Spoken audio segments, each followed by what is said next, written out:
Perkenalkan, nama saya Kaulansari dengan NIM G00250222 dari kelompok B10. Kali ini saya akan menjelaskan tentang anatomi organ genitalia dan sistem uropoetika.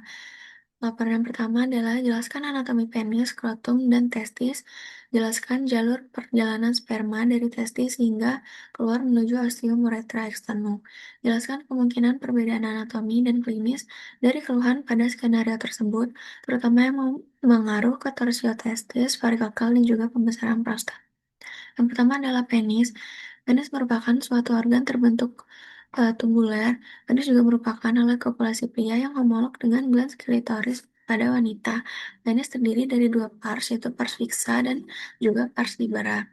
Secara struktural, penis tersusun atas tiga jaringan erektil, yaitu dua corpora cavernosa yang terletak di bagian dorsal dan satu corpus spongiosum di bagian ventral yang mengelilingi uretra spongiosa.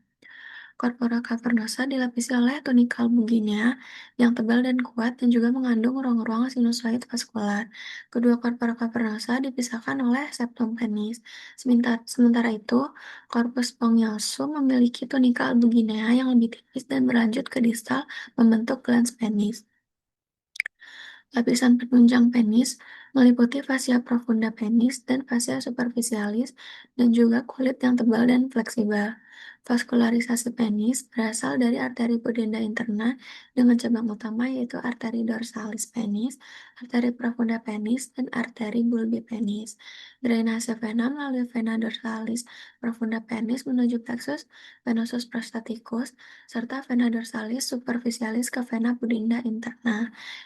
Inervasi penis terdiri atas komponen somatik dan otonom, yaitu nervus dorsalis penis sebagai cabang nervus pudendus untuk sensasi, serta serabut otonom berupa parasimpatis dan juga simpatis.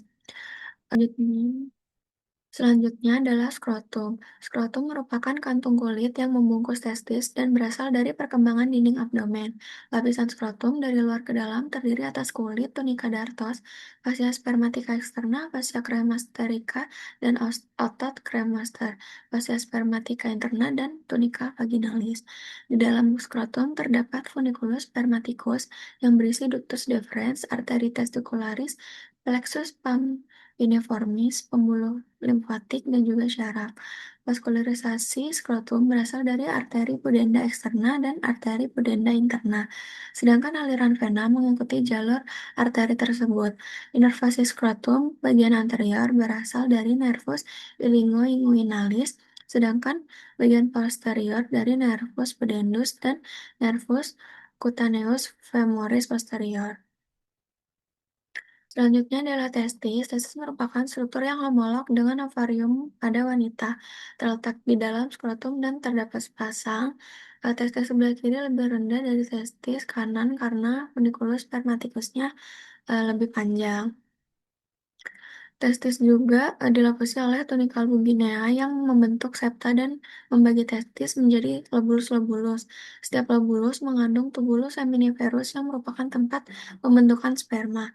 Tubulus ini dilapisi oleh sel-sel germinal dan sel Sertoli, sedangkan di jaringan interstitial terdapat sel Leydig. Aliran intratestikuler dimulai dari tubulus seminiferus menuju tubulus rectus, kemudian ke rete testis dan dilanjutkan ke ductuli efferens. Vaskularisasi testis berasal dari arteri testicularis yang merupakan cabang langsung dari aorta abdominalis. Drainase vena membentuk plexus pampiniformis yang kemudian bergabung menjadi vena testicularis. Inervasi testis berasal dari plexus testicularis yang mengandung serabut simpatis dari segmen toraka perjalanan sperma. Spermatozoa dihasilkan di dalam tubulus contortus seminiferus yang terdapat di testis sebagai tempat utama spermatogenesis. Setelah terbentuk, spermatozoa akan mengalir menuju tubulus rectus seminiferus, yaitu saluran pendek yang menghubungkan tubulus seminiferus dengan sistem saluran berikutnya. Nah, dari sini sperma masuk ke rete testis, yaitu jaringan saluran yang terletak di mediastinum testis. Selanjutnya, spermatozoa dialirkan ke ductuli efferens yang berfungsi membawa sperma keluar dari testis menuju epididymis. Sperma kemudian masuk ke epididymis, tempat terjadinya proses pematangan dan penyimpanan sementara, sehingga sperma menjadi motil dan fertil. Dari epididymis, sperma bergerak menuju ductus deferens, yaitu saluran berotot tebal yang berfungsi mendorong sperma melalui kontraksi peristaltik. Pada bagian distal, ductus efferens akan melebar membentuk ampula ductus deferens. Ampula ini kemudian bergabung dengan saluran vesika seminalis membentuk ductus ejaculatorius. Ductus ejaculatorius selanjutnya bermuara ke ostium ductus ejaculatorius ke dalam uretra pars prostatica. Setelah itu, sperma melewati uretra pars membranacea, kemudian dilanjutkan ke uretra pars pungiosa yang berada dalam penis, hingga akhirnya dikeluarkan ke tubuh melalui ostium urethrae externum. Nah, pada bagian ini dilakukan analisis terhadap kondisi klinis berdasarkan skenario yang diberikan. Keluhan nyeri hebat pada skrotum setelah trauma mengarah ke kemungkinan torsi testis, yaitu kondisi terbentuknya funiculus spermaticus yang menyebabkan terhambatnya aliran darah ke testis. Secara anatomi, funiculus spermaticus mengandung pembuluh darah testis, termasuk arteri testicularis dan plexus pampiniformis, sehingga ketika terjadi puntiran, suplai darah arteri akan terganggu dan dapat menyebabkan iskemia pada jaringan testis. Selanjutnya, keluhan adanya ganjil pada skrotum yang terasa seperti sekumpulan cacing merupakan gambaran khas dari varikokel, yaitu pelebaran abnormal pada plexus pampiniformis. Secara anatomi, plexus pampiniformis merupakan jaringan vena yang berfungsi dalam drainase darah testis serta membantu regulasi tubuh. Dan kondisi ini lebih sering terjadi di sisi kiri karena aliran vena testikularis kiri bermuara ke vena renalis kiri. Selain itu, gangguan berkemih seperti sulit buang air kecil mengarah ke pembesaran prostat. Secara anatomi, kelenjar prostat mengelilingi uretra prostatika, sehingga pembesaran pada kelenjar ini dapat menekan lumen uretra dan menyebabkan hambatan aliran urin. Dengan demikian, ketiga kondisi tersebut dapat dijelaskan berdasarkan hubungan anatomi antara struktur reproduksi pria dan sistem saluran kemih. Laporan kedua yaitu jelaskan pembagian organ sistem uropoetika dan fungsi umum masing-masing organ. Jelaskan alur perjalanan urin mulai dari ren hingga keluar melalui uretra, serta sebutkan bagian-bagian penting yang dilalui. Sistem uropoetika terdiri dari 4 organ utama, yaitu ren, ureter, vesika urinaria, dan juga uretra. Ginjal merupakan organ utama yang berfungsi dalam pembentukan urin melalui proses filtrasi, absorpsi, dan juga sekresi. Secara anatomi, ginjal terletak secara retroperitoneal di regio lumbal, dengan ginjal kanan sedikit lebih inferior di bagian kiri. Ginjal memiliki dua bagian utama, yaitu korteks renalis di bagian luar dan medula renalis di bagian dalam yang tersusun atas piramida renalis. Unit fungsional ginjal adalah nefron yang terdiri dari glomerulus sebagai tempat filtrasi dan tubulus ginjal yang berperan sebagai tempat filtrasi dan tubulus ginjal yang berperan dalam reabsorpsi dan sekresi. Urin yang terbentuk akan mengalir dari tubulus menuju kalis minor, kemudian ke kalis mayor, dan selanjutnya ke pelvis renalis. Selanjutnya ada ureter yang merupakan saluran muskular yang berfungsi menghubungkan ginjal dengan vesika urinaria dan berfungsi mengalirkan urin melalui gerakan peristaltik. Secara anatomi, ureter memiliki tiga penyempitan fisiologis, yaitu pada peralihan pelvis renalis ke ureter, saat melintasi pembuluh iliaka, dan saat menembus dinding vesika urinaria. Vesika urinaria merupakan organ berongga yang berfungsi sebagai tempat penyimpanan urin sementara dengan dinding yang tersusun dari otot detrusor. Pada bagian dasar vesika terdapat trigonum vesicae, yaitu area segitiga yang dibatasi oleh dua ostium ureter dan satu ostium urethrae internum. Selanjutnya ada uretra yang merupakan saluran akhir sistem uropoetika yang berfungsi mengeluarkan urin ke tubuh.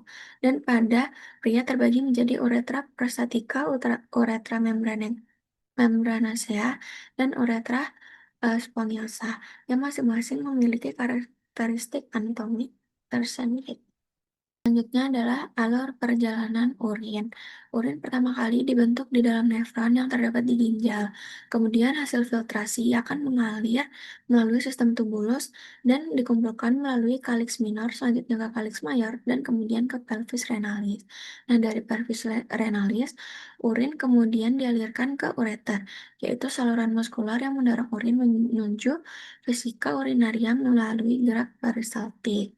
Kemudian, setelah mencapai vesika urinaria, urin akan disimpan sementara hingga terjadi proses mixing. Kemudian keluar melalui ostium urethrae internum menuju uretra. Pada pria, urin akan melewati uretra prostatica, dilanjutkan ke uretra membranacea, dan terakhir melalui uretra spongiosa yang berada di dalam penis hingga akhirnya keluar melalui ostium urethrae externum.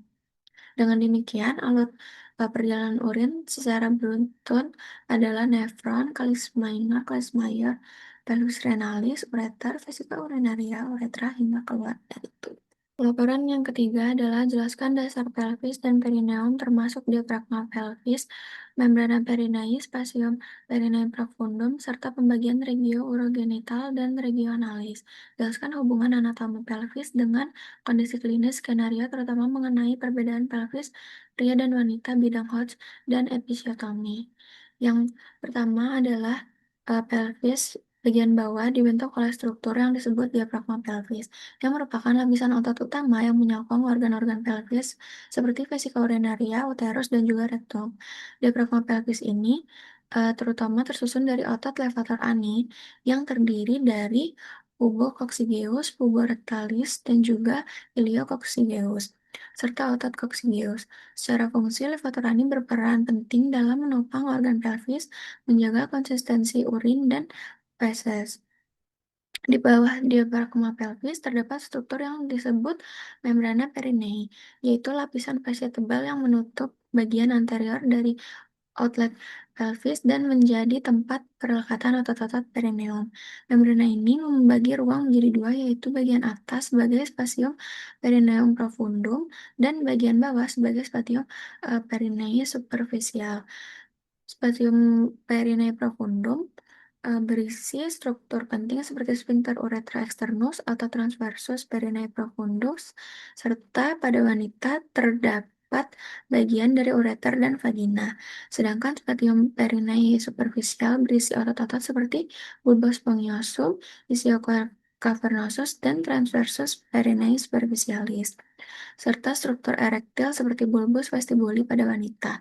Perineum dibagi menjadi dua regio utama berbentuk segitiga, yaitu regio urogenital di anterior dan regio analis di posterior, yang dipisahkan oleh garis imajiner antara tuber ischiadicum.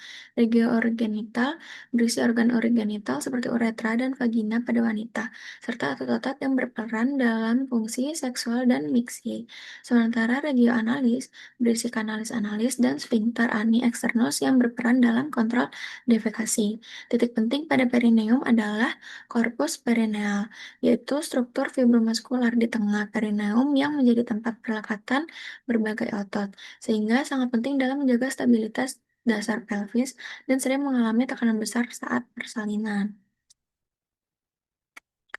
Nah, pelvis wanita secara anatomi berbeda dengan pria, di mana pelvis wanita lebih lebar, dangkal, dan memiliki inlet serta outlet yang lebih luas, serta berfungsi untuk mempermudah proses persalinan.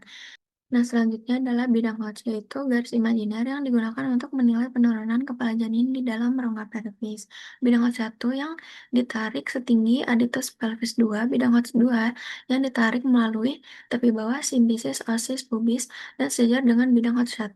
Bidang Hodge 3 yang ditarik setinggi spina ischiadica dan sejajar dengan bidang Hodge 1 dan 2. Bidang Hodge 4 yang ditarik setinggi os coccygeus dan sejajar dengan bidang Hodge 1, 2, dan 3. Nah, saat kepala janin turun, struktur dasar pelvis, terutama levator ani dan korpus perineal, akan mengalami peregangan maksimal. Tekanan terlalu besar dapat menyebabkan terjadinya robekan perineum secara spontan. Oleh karena itu, dilakukan tindakan episiotomi, yaitu insisi terkontrol pada perineum untuk mencegah ruptur